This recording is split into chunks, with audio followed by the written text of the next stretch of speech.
Humans thrive on starch-based diets. Hey everybody, I thought I would chat with you guys and gals a little bit about this today. And it seems like this is a topic that when you bring it up, it seems to create controversy, and it really shouldn't, because this is widely accepted by medical doctors, widely accepted by nutritionists, anthropologists, all of this stuff. And again, I've seen for many years, I've seen quite a few doctors point that out over the years, that even putting patients on starch-based diets to where they eat almost entirely starch, as their calorie sources, right? So let's say starch instead of just carbohydrates, right? Because then there's no refined sugars ever involved, but starches, that their diabetes and stuff reverse. Like they were able to take them off diabetes meds, lipid profiles improve, cardiovascular health improve, body fat tends to improve. And if you look at most of the longest lived cultures on earth and countries and societies, their diets tend to be largely starch-based. As far as the majority of their calories. And that's irrespective of which one it is. Even people will say, well, maybe the Mediterranean is not, but it is. It is really a starch-heavy diet. More so percentage-wise of their diet than Americans, for sure, by a significant margin. But when we start seeing some of the cultures with 80+% starches, they tend to do really well. And it makes sense when you look at what's going on. It has to do with the fact that in terms of, number one, body fat accumulation, we just don't readily store starches as body fat. Right? Our species just doesn't do that. It would rather burn them as fuel. We store fat as fat. And I'm not saying all fats are bad. I'm saying fats can be a mixed bag. There are some that have great health benefits. There are some that help with inflammation, help with all sorts of vitamin absorption. Some can cause certain health problems.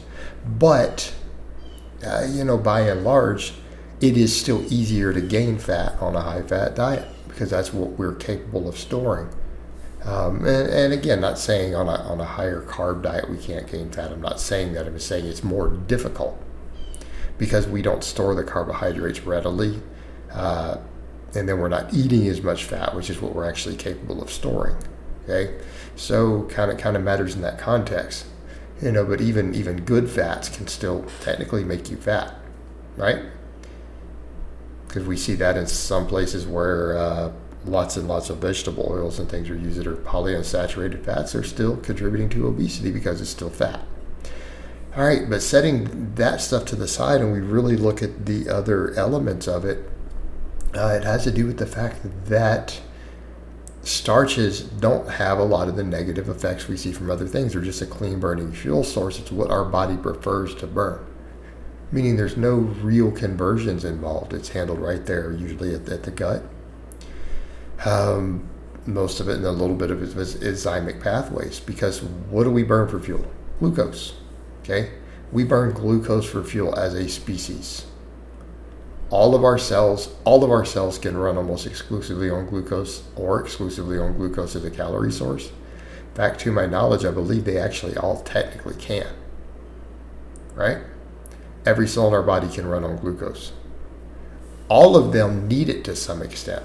We have some that will, we have major problems if it gets too low. You'll be brain dead pretty quick without glucose. Right? You go unconscious pretty fast. And then, cell death starts to occur. Well, what are starches? Starches are just chains of glucose. And what do we mean by starches? What foods am I talking about? Well, I'm talking about your plants, right? Starchy plants.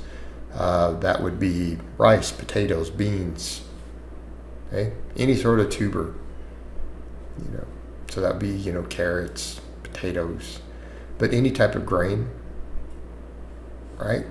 Oats, barley, wheat, rice.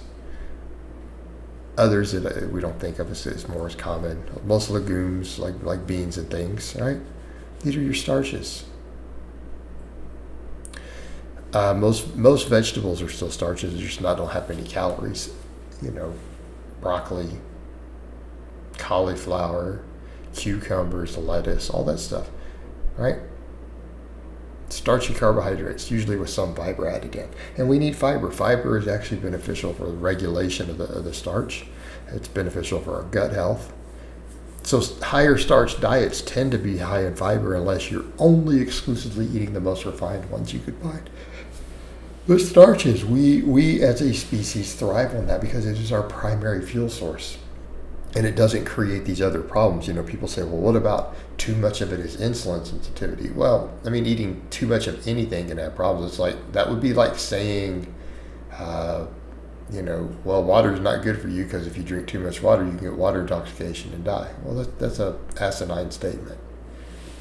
I mean, the same could be said with starchy carbs. Yes, in theory, if you eat too many, you're going to get too many calories, too much energy. But it's actually really hard to do. It's harder to do, actually.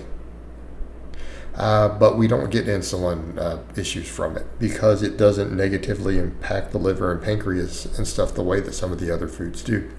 Like, it doesn't create insulin sensitivity, insensitivity, or insulin resistance. That's usually saturated fat and then fructose when it reaches the liver. Right? I'm not saying fructose that we eat. It has to be fructose that makes it through the GI tract and through all the enzymic pathways and gets to your liver. But that's easily done with refined sugars. Right? Those are the foods that cause it. So, you know, that creates problems in the discussion, you know, because people see some of that data on large amounts of refined sugars and say, well, aha, so that's carbohydrate. We're talking about a different type of carbohydrate. And if you really want to look at, again, what happens in the real world with starches, when you think of most bodybuilders, think of classic bodybuilder diets, the guys with the best physiques on earth. It's always these chicken and rice diets, rice. Look at all these various Asian countries with low disease rates, low obesity, have very little diabetes, very little heart disease, tons of rice. You guys seeing a pattern here? Are you seeing a pattern being established? Look at most of the top athletes around the world at the Olympics. How many of them eat large, massive amounts of starch? In fact, rice seems to be near the top of the list. Rice, potatoes. The dominant foods eaten by most of your most elite athletes.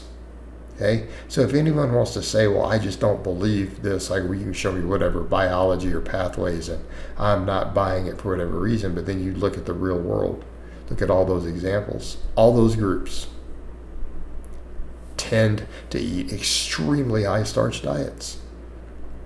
So then you're seeing best health, longest lifespans, most athletic people, most impressive bodies. Okay? This is really the way to go. It really is, in terms of just looking at overall health and a lot of these things. And I'm not saying other approaches can't work. I'm not saying I haven't used other approaches or people who don't. But I'm saying if you're looking really at it, specifically at health, this is really the way to go. All right, guys, but that's really all I have to say on that today. I hope it's been informative, and I'll talk to you guys and gals next time.